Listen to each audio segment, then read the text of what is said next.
Hey y'all, it's Jenni Moseley, and we are here live with the Elevate Effect. It's time to take the dental field to a whole nother level.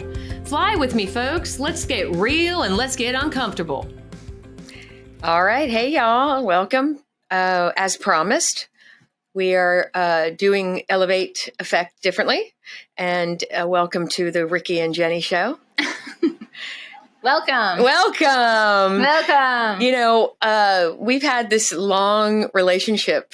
And when I say long, I would say you would think it would be long. It's long. We've been through a decade's a long time. It is. And we've been through a ton together. And that's true. You know, my name is Jennifer. Okay. And Erika, when she met me, I was Jennifer or Jen. I had to change my name.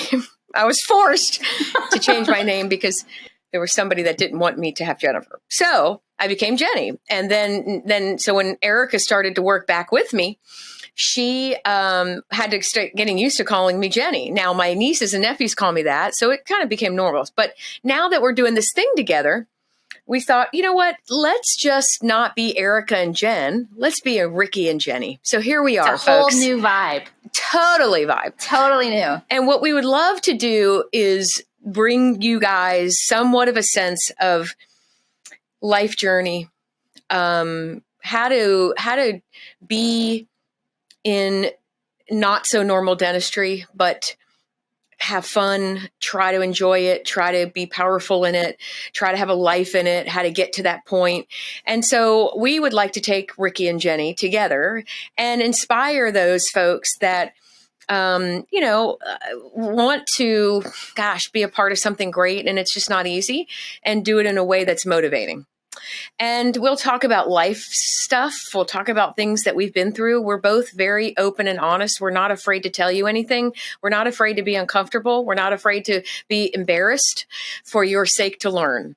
So it may be things that are even nothing to do with our profession. It may be things that we've personally have gone through, and I think that so many people may connect with that because sometimes we don't even just talk about it. So today... So here's our new concept. Today's topic is how to master compartmentalization in the workforce, especially in the dental field. Not an easy thing. No. And I'll be honest, is it even accomplishable? Accomplishable? Boom. Accomplishable. Is it even a possibility? For some, and it may not be. So I think depending on your success at doing it depends on where you should work. Do you think you do it? I do. Okay. Do you? I think I'd answer sometimes, but I think you'd say that means no. Correct.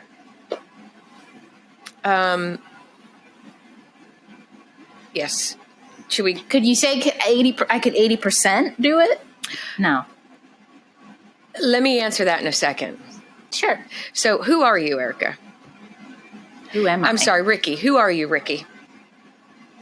I'm a hygienist. Okay. I'm not sure where you're asking, but I'm going to try. Where are you from? Oh, I'm from Memphis, Michigan. Okay. And not Tennessee, Michigan. Right. And kind of like Kansas has different places too?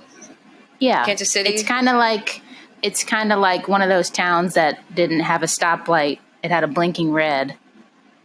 And we just got a stoplight. Real small. You don't know you're there. If you blink, you miss it. One of those towns. So, think about it. A person like where you're from and your foundation to try to come into a practice like this is like night and day for you. It's very out of my norm. Like this type of thing, couldn't even think of this kind of office in the town I grew up in. Yeah. So loved growing up there. I love that town. I love that I met my husband in the kindergarten playground and my best friends there. I love that I grew up there, but I'm really glad I'm not there now. Great. And so who you are to me is somebody that's evolutionized yourself, but still stayed with a lot of the foundation. Mm-hmm. Okay. Yeah. And so that right there, that ability is not easy for people to do. And I think what pulls you You back. think they lose themselves? Or No, I think that a lot of people can't take what part of their upbringing, if you will, or wherever it is, can't take their foundation and take the goods and bring it with them and leave the rest behind. I think a lot of people feel they either have to take it all with them or they can't go. And compartmentalization, that's why I feel like sometimes for a while you're not completely there, but I feel like you grow consistently and you're close to doing it 100%. I think so too. Yeah, it's like that backwards movement. You know, you got to be willing to let go in order to gain. Mm-hmm. And those people that aren't willing to do that are the people that tend to not successfully compartmentalize. For example, interesting. Right? For example, you got to have a purpose. I mean, Simon Sinek is one of the coolest guys. And by the way, I mean, Craig from CSK Creative, will be one of our podcasts. We're doing this really, I'm just so excited with the movement that we're doing. It's going to be awesome. Plus a little makeover is going to be happening behind me and Erika, and we're going to have boom. But it'll be a lot more fun than this. Yeah.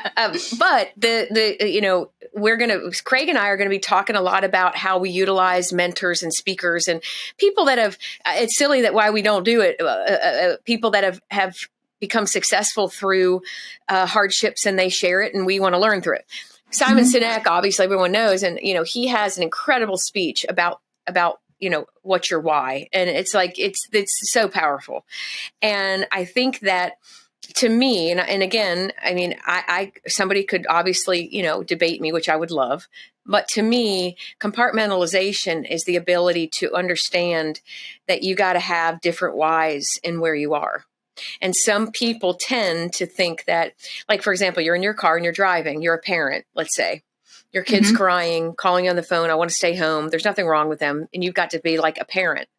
Then you got to open the door of a practice, walk in, and you've got to now be somebody else. Compartmentalization is the power to leave the other why in the car and become this why. And as I always coach people, we are not Riki and Jenni here. We are the hygienist and the leader. Those two people have to be different. And that's hard for people. And if they try to bring in their why, like their parenting why, they're not going to get to do those things as an employee here. So they're going to fail. In talking to the team right now, I had to do some moves in the practice today to create, some growth. And it made some people very uncomfortable. And, when you walk in our office, you tend to start to think, oh my gosh, I am a loser because I was a superstar for 20 years in my dental practice. I walk in here and I know nothing. Yes. And if you were able to, very humbling. It's very humbling, even beyond that. But if you were able to really, and I believe that when I walked in here and I was told to go do a new patient and I was a dental hygienist, I'm like, what the heck am I going to do? I made the decision that day. I am not a hygienist anymore. And that is what gave me my power to really compartmentalize. And people used to always ask us, how do you got to really be able to do that to work there. Because it's such a powerful, purposeful building. If you brought in your purpose from elsewhere, then it would get clouded. And so compartmentalization for me in this practice is I have to I'm not a mom here. I'm not a wife. I have to walk in as a leader. I have to walk in as you think I go home and I try to lead my husband? Are you out of your mind? Right? So I think that's the hardest thing is you have to find a new purpose for yourself. You have to, it's almost like you reinvent. That's what becomes hard here. You got to go through layers that maybe you never wanted to. You got to create a whole thing. You're like, gosh, I just worked on myself at home. Now I got to work on myself again for here. Yes. And I think that's when most people tend to revert backwards, either quit, run, or go through some episodes of crying and growth. And it's because you truly will never get there if you can't disconnect being who you were when you were in your car. Yeah. Like if you could consider what's your purpose being here? Mine? Yeah. Truly? Yeah. Oh, I'm sorry, not the gosh. podcast, the practice. Okay. The practice. My purpose in the practice. For myself? Yeah. Well, Explain why it's hard for you to think of it right now. it's hard for me, because I had a lot of bitterness there at this place for a minute. Do you think it's And gone? I think there's still a little bit there. I would say so. I quit at one point a year and a half ago. Yep. It got to that point. Yep. So it got pretty bad. When you say bad, for you, what's bad? Because there's a lot of people out there, probably Riki, excuse me, that are. Is it Riki? It is. Okay, good. Totally. Did you not see that? I put Riki. I saw both ways, and I'm like, which one are we committing to? So boom, my bad. It's Riki. Yeah. Okay. Autocorrect, probably. If you ever follow me, it's I need an interpreter for the. Anyway, there are people that are, we're doing this truly to connect to people that like us, that want, we all want to be something. And so what to you is bad that maybe could connect to somebody else that made it so bad you wanted to quit, but yet you're still here. Yeah, I think, I came in here with an idea of what this place was because I heard of it. I knew you worked here. I talked to you all the time. And I knew that it was a special place and it was going to be hard working here and it was going to take a lot of work. I was really into CrossFit at the time. And I just figured if I can go in and push myself through something that's that difficult, like a CrossFit workout, yes, I'm sore. Yes, it sucks, but you feel good at the end if you accomplish it. And that's kind of how I thought it would be working here. It's going to be hard. I'm going to get beat up. I'm probably going to cry. But if I can make it through that, I will be sort of come out a different, better person and learn some really great life skills. And I thought, even if I only last a month, I'm sure I'll learn something that I can take with me, even if they get rid of me. Right. So why not try? So I came in with that attitude. And then I felt like some things changed and I probably misunderstood a lot of things that were happening. And well, let's talk about that. Okay. Because, there are a lot of people that I hope start to chime in with you and I, because I believe that a dynamic that we have could make people comfortable to kind of talk about what they're struggling with as well. But that right there is a big problem in a lot of dental practices or any business probably is, when somebody becomes a part of something and they are doing it for a purpose. If their purpose changes, you don't recognize that, they're going to leave. They're like the business's practice? No, purpose? An employee. I'm saying let's just, if the recognition of the leaders and the owners if they're not recognizing that the practice has changed the employee's purpose and you're at a high leveling practice that they want purpose. You're not in a just general run of the mill. If you have a development and you're trying to build something, these employees want purpose and you take that away, it's pointless. They can go anywhere and do anything. Purpose, growth. You want to feel like you're making movement, whether it's earning things or learning things or, something. You want to feel like you're getting somewhere.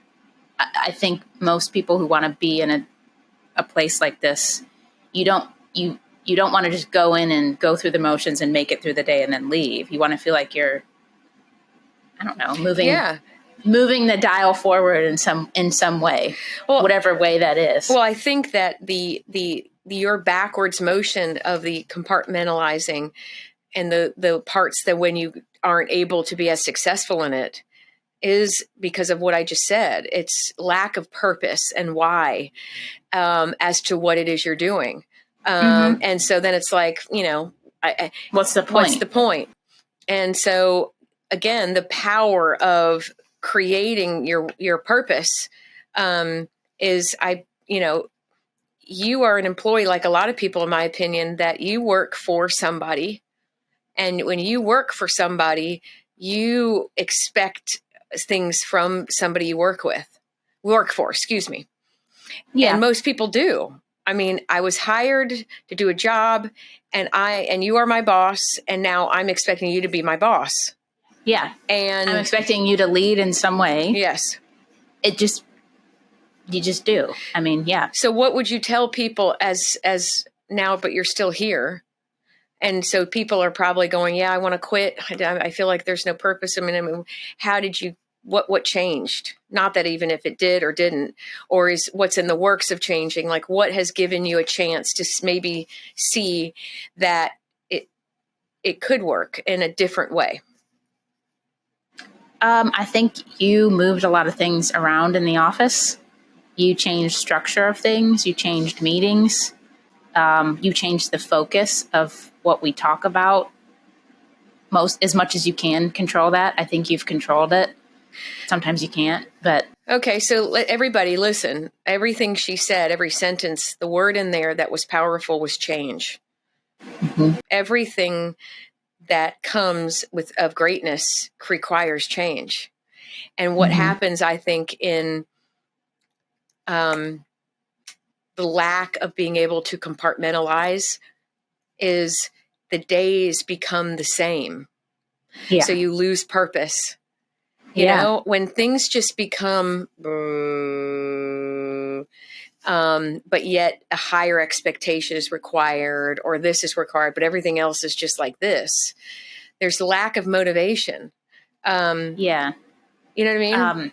Yeah. I mean, I'm just thinking about before I worked here. Okay. I had a great job. I loved my even, bosses. And you're even friends with them still. I'm still friends with them. The great people. I, loved them. But the job I did there was very simple. Mm-hmm.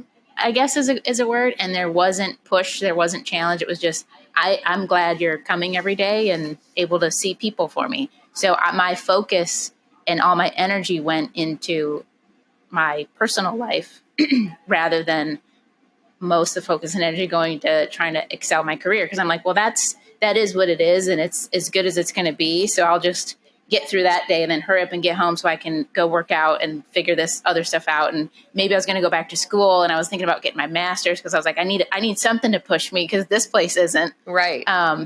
Even though you loved it. Yeah. I loved it. Yeah. And I'd go back there if they wanted me to at some point, if that was an option.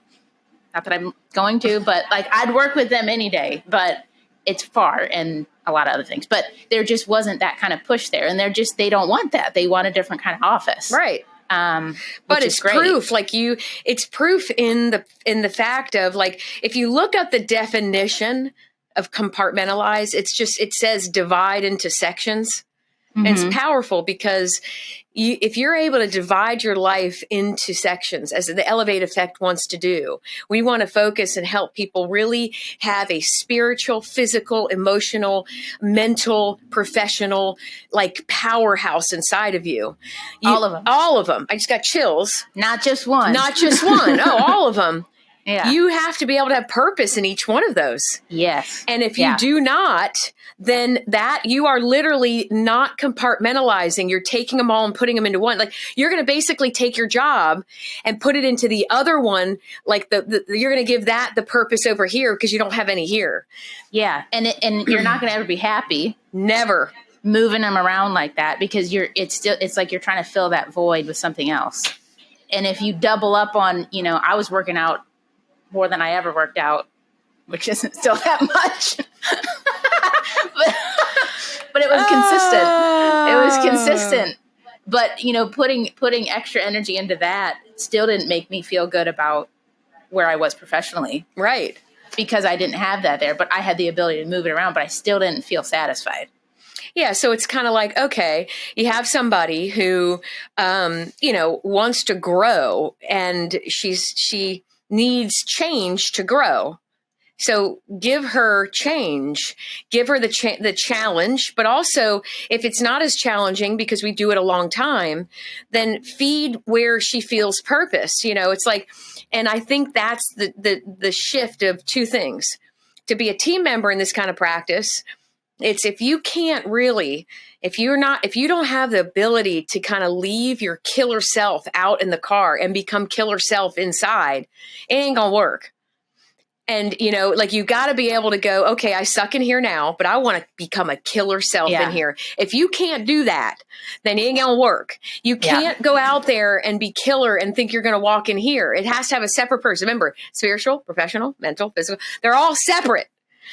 And also on the leader side, it's like, if you want to host a business or a practice with killer people that want to win and grow and have the ability to compartmentalize and give you their power in just this, know them, know how they want to win. Like I've got 2 people now in Elevate. No. Well, we've got a beautiful Shania who is amazing at our social media.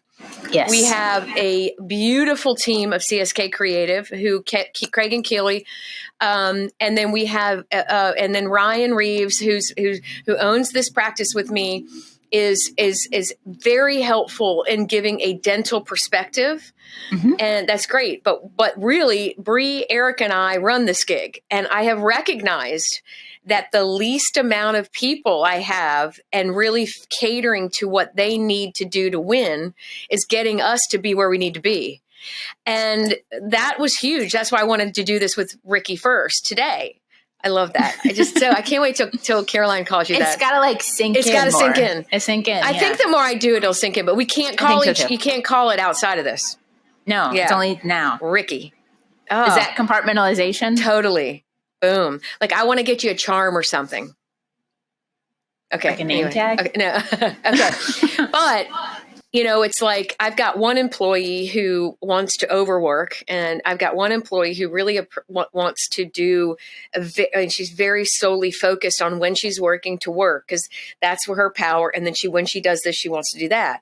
And when you have too many people, you cannot focus on the individual needs of the powerful people. Mm-hmm. So couple advice here is, I'm not saying do what I do, but I feel like the less people you have in your life, the better you can give them. I also feel like let's go around this whole thing. Quality, spiritual, not quantity. Quality. Let's talk about all of them. So you got spiritual. I feel like, really, I can't wait to bring on Paul Graham. Mm-hmm. In fact, I'll probably cry the first episode. I will literally cry. But he is so Elevate because he has such balance with his spiritual, professional, personal, all of that. He's just, and he, like, to me, spiritual growth is really, really understanding your one purpose in his eyes. And when you have a bunch of religions and churches and I gotta do this and I gotta do this and I have all these charities and I have this and I have this and I have this and I have this, it's like, okay, are you trying to put your purpose, like, almost like what Erika said earlier, it's like, what you said, you're filling a void. The people that tend, in my opinion, now remember, this is where we get real and uncomfortable and we're not afraid to say things. I'm uncomfortable just thinking about what you're going to say, but go ahead. Well, you got some people in your life that tend to almost have so much either knowledge of Bibles or knowledge of anything. And it's just so much. And then the rest of their life is falling apart. And it's to saying, okay, well, that isn't going, you've got to actually have purpose in every single thing. And then you kind of start to then not even believe those people because you're like, do you even believe what you're saying? No, you're just saying it because you're just filling the void of something else that you're not doing. So really, like, spiritually, you've got to have that as a focus, professionally, physically, mentally, like they all have to have equal balance. That's why we've changed the way we're going to do Elevate Effect. And we're having the Riki and Jenni.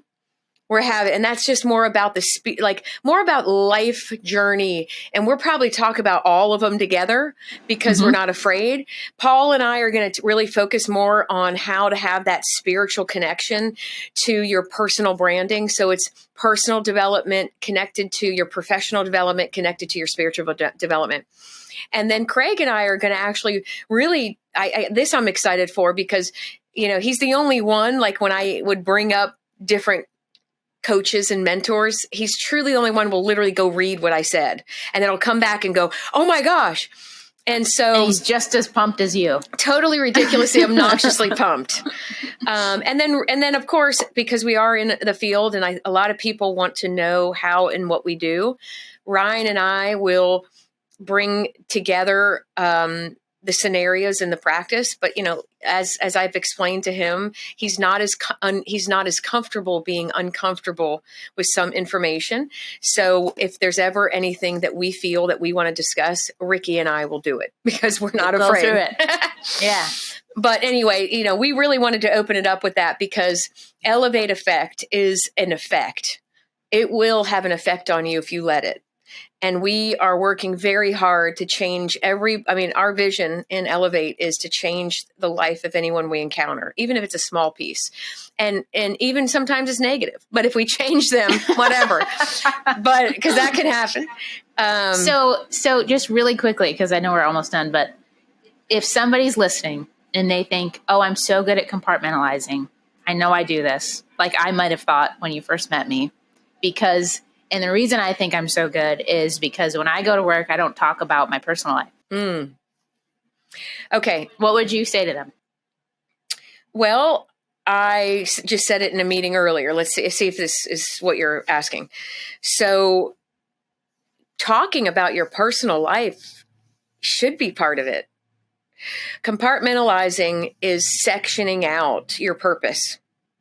It's not taking each of what you have as a part of you to power that section. For example, I utilize all of those compartments in sales. I utilize my power in each to build my power and purpose in my professional career. So if you have to not talk about your life in order to say that you're compartmentalizing, you're actually not doing it. Compartmentalizing is actually utilizing all of your pieces, of your components of your pie to become purposeful in it. And give me an example. Or give me an example of somebody's personal thing that would get involved. Like I'm in the middle of, I'm really arguing with my husband. Okay. And you come in and you're not going to mention it. Yeah. Okay. I would. Here's why. I would go, you know what? Hey, to my coworkers or to my patients? Oh, great question. My patients. Okay. Thank you. When you're in the practice, you're a role.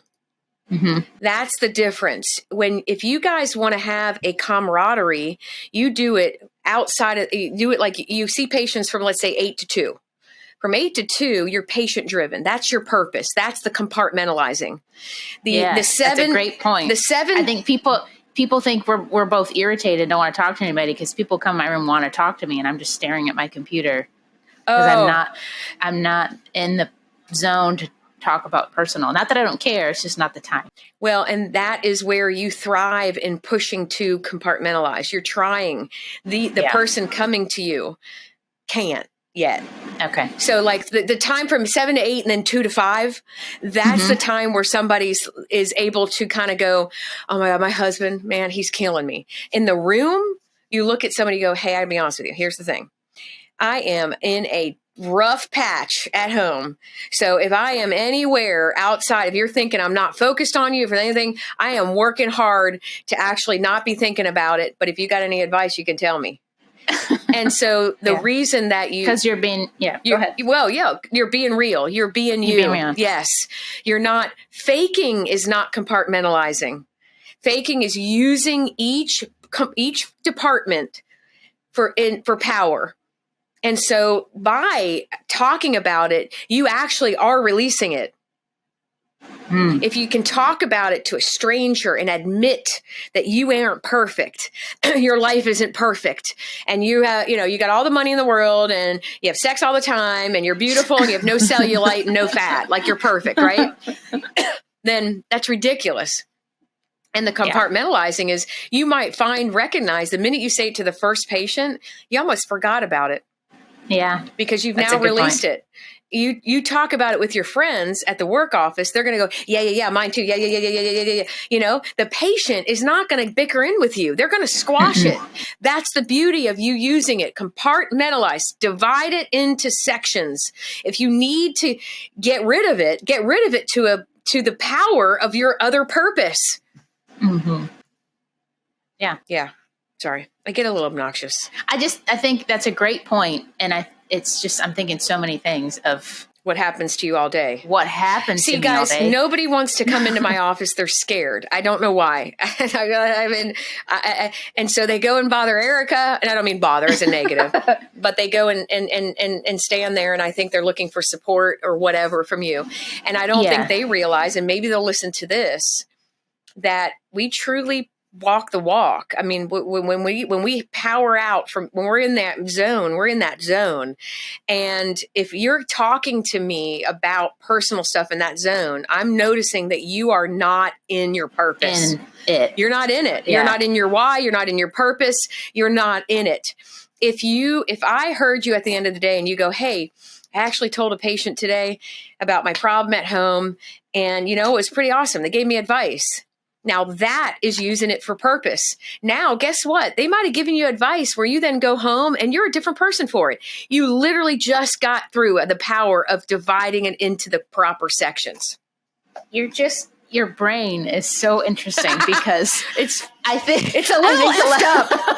I think a lot of people might have thought, I mean, I might have even thought talking too much about myself is not a good thing. I shouldn't talk too much about myself, because this appointment's not about me. And so it's not about taking over the appointment with all my problems. It's just a quick, honest, look, I'm going through something. If I'm a little off, that's why, any advice you got, and then you move on. It's not a 30-minute dump of your life. It's just an honest release to let them know where you are and all that. Oh, okay. Let me go deeper. Great. Wow. So glad you brought that up. And yes, but more. Yes. You have to actually be using it with an intent. With an intent. It's not just to chit chat about your irritating. If you're willing to be humble enough. It sounded that way. I just want to make sure. Oh, no, I love that. If you're willing to utilize it humble enough to actually admit a something that may make you look bad, and you're using it to build your purpose with them bigger, that is power. If you're using it to just dramatically get attention, that is not it. And yes, there's a ton of people that do that. So don't try to kid yourself. That ain't it. Yeah. You're not doing it if you do that. Right. I'll literally say constantly, I really not I was not designed as a human being to be too good at one thing.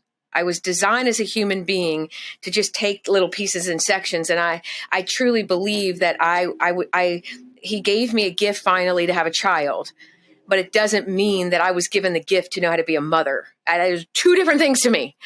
And that takes work. So when you go home, you got to okay, now I got to go. And I'll be honest, I am the worst. I think I take my purpose where I think I know I'm good at, and I take that home. And when I get really screwed up at home and I'm not doing well because she's not well and I'm not good at this, I think, oh, let me go. I got to text a patient, or I got to work, because that gave me purpose, and I'm learning myself. I mean, like I said, we do these things to be able to learn ourselves. I got to learn that, because I got to go push through it. I tried it last night because we were doing it today, and my daughter's struggling with something right now. And so I looked at her and I said, hey, listen, I am struggling with just helping you. I could cry. Anyway, I could possibly cry, and I said, I'm really struggling as much as you are, and I'm not in pain. I am struggling helping you. And so if you can just look at mommy's eyes and recognize that I don't know what I'm doing either, and we're in this together. And it was just amazing how her entire being changed. because, and so that to me is the power of compartmentalizing. Usually I would get on a phone and try to call like a team member or something, like, make me feel good, because I can do that like nobody's business. But I said, let me just be honest with her, and let me do what I do before and compartmentalize and go, okay. And so I could share it today, and it really did work. It's humbling yourself to really, really, really, real quick, Simon Sinek. I mean, it's how, what, and why.